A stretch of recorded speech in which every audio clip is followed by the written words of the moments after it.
Nutrient foramen of clavicle. Nutrient foramen of clavicle, this is a right side of clavicle.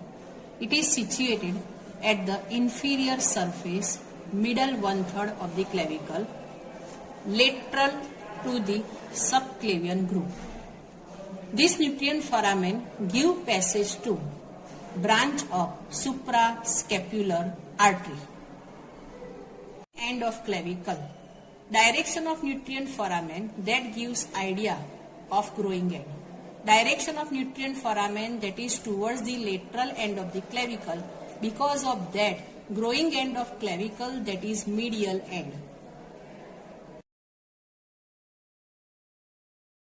Blood supply of scapula. Blood supply of scapula that is provided by anastomosis around the scapula. This anastomosis occurs in between subclavian artery and axillary artery.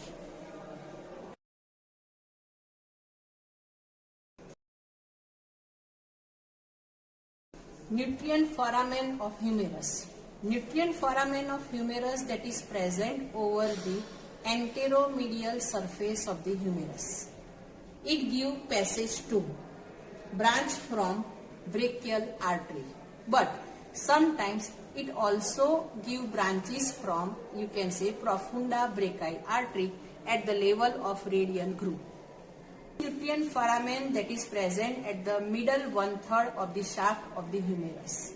Its direction, the direction of nutrient foramen that is towards the lower end of the humerus, and because of that, growing end of the humerus that is upper end. Nutrient foramen of ulna and radius. Nutrient foramen of ulna and radius, they are situated at the anterior surface of both, that is anterior surface of radius and anterior surface of ulna. They give passage to branch of anterior interosseous artery. Both have same artery, that is anterior interosseous artery. Location that is same, that is anterior surface of radius and anterior surface of ulna, and direction of foramen that is also same, that is towards the upper end of radius and upper end of the ulna, and because of that, growing end of radius and growing end of ulna, that is lower end of radius, lower end of ulna.